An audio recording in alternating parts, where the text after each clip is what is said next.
just at the main Archaeological museum in the center of the capital city of Sardinia. And here, apparently, there's some very interesting pieces, including the giant statues that were found way up northwest of Sardinia back in 1974, and they were recently put on display in around 2009 and again in 2014. Now these are fascinating. They look like Earth and Man from southeast Turkey, and they have this sort of gormless, almost robot look about them. We're hoping to see some examples here.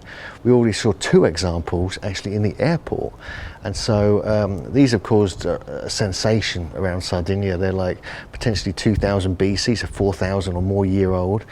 Some of the oldest human representations on the planet, not as old as Earth and Man, which is obviously 10,000 years old, but there's other examples of the Neolithic, the Nuraghe culture, and other cultures coming up into the Bronze Age. So we're going to go in there now and take a look and see what's on display before we head around the rest of Sardinia and actually look at some of these incredible ancient sites that were potentially built by giants.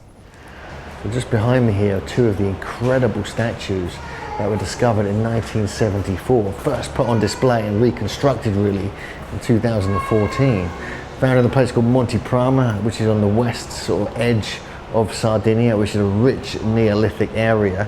They were found not at any main ancient site, but they were found very near some very Nurages, some giants' tombs and other such places. And the height of these I find compelling, because further north we have, from 1953, we have an account of an 8-foot skeleton being unearthed in Sardinia, just a bit further north than here. And these are at least 7 feet tall. So these could represent the actual size and the actual features, kind of in an abstract way, of what these giant builders once looked like. This guy just reminds me of Urfa Man from Sanliurfa in Turkey. He's got the same kind of gormless look on him. He's a huge stone man. He's got a powerful physique, as his friend has over there. And he's got his arm up in the air with a shield. So he's like a warrior. So this guy could represent who these giants really were. It's really quite amazing. Now we must remember that there was something like 40,000 pieces of these statues were found, and they carefully pieced them together and created these wonderful life-size statues. There's probably something like 50 or maybe 40 or 50 they think were probably in total.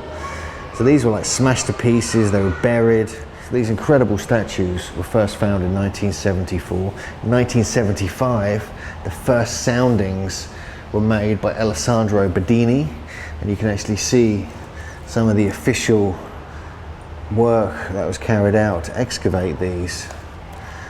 In 1977, further soundings were done by Giovanni Liliu and Enrico Asteni, and more work was carried out.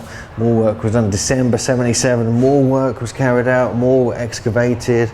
There was a systematic excavation in 1979. That's when it really started coming together. But it wasn't until 1993, when some funding came in, that they were actually able to exhibit some of them. And this was the first exhibit. You can barely see it here. 2005, statues were transferred and restoration was done. And then 2014, the museum was born with these statues in it. So we're now on the top floor of the museum. Make sure you don't miss this if you come to the museum here in Cagliari, because this is where it's at. This is the most important discovery made in the Mediterranean in the last 50 years. So just check this out. So we're going to get closer. We're going to have a look at some more of these statues, see if we can find where they are. So we have more of these giants on display here, and just more parts of them at least. You can see like this one looks like he's marching. We have other examples over there. They look like they're fighting and marching and battling in different ways. Different parts of the human form. One of many of these hundreds, thousands of statues that were found. These are really quite remarkable pieces from the Bronze Age. This is actually a model, a limestone model of a Nuraghe, which is like their megalithic temple, the towers that they built. So they've actually carved one out of limestone, and it's really quite beautiful. Here we have a statue of a warrior. Another statue. This is believed to be a boxer.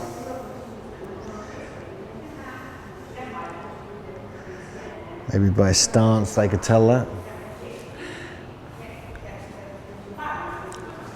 This is to be the statue of an archer. And the interesting thing about this one, it's got some detail left on it. So you can actually see the detail of the V-neck garment that he's wearing. And you can even see the detail on the wrist as well. It really is quite spectacular. Look at the detail there. It looks very similar to the V-neck on Earth of Man. So this is more similarities here. And we have some carvings even around the back of it as well. This is said to be the model of a Nuraghe, or part of it at least. So they were so in tune with their megalithic constructions, they were making models of them as well. This guy must be 7 foot, both of these guys. Again, this looks like another boxer. That's the sign they put next to it.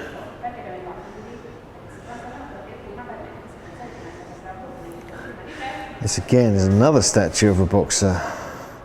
You can just see the feet, there's not much left of him.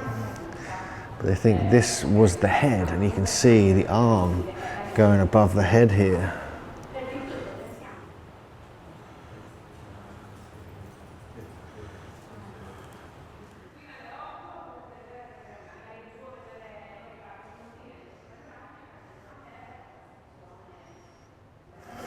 So these are representations of the Nuraghe.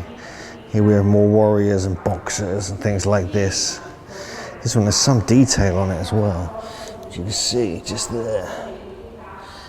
And then we have further examples of boxers, warriors, and more Nuraghes.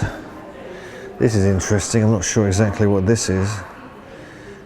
It looks like some kind of device. Some kind of huge bow and arrow, a giant's bow and arrow. Here we have some other fists and heads and hands. We have one of their faces right here. Not much left of this guy's face, but he's obviously got a beating. You can see the V-neck again here. Very interesting motifs. So the burial practices of the people who these statues are representing, they were buried in a row of 33 tombs with no ornaments in crouched positions, much like we find in North America, as you can see here, in a straight line. So there's something significant and geodetic, I believe, about who these people were. They weren't just warriors, they were masters of something else. They were just some of the artifacts that were found in the site. These statues were found. You see the beautiful pieces. And these guys as well, Mont'e Prama.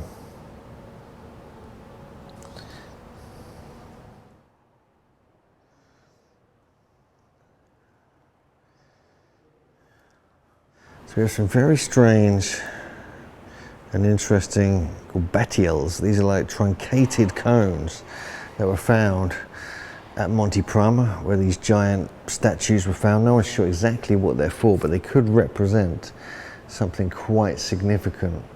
They could represent the Nuraghe towers, or they could represent something much more profound that we're not sure of yet. Well, so what they found with some of these statues as well is identical, or much smaller, mind you, bronze figurines sort of matching the larger giant statues. And you can see an example here of a Nuraghe complex in stone and in bronze.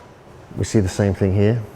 We see the bronze version and then the great statue with the shield, all matching each other, as though they're documenting almost the last part of their great culture, the megalith building culture here in Sardinia. with the bronze and the great horns on it, and the great horns that were probably on top of his head as well. So it's an incredible selection of stonework here, absolutely amazing.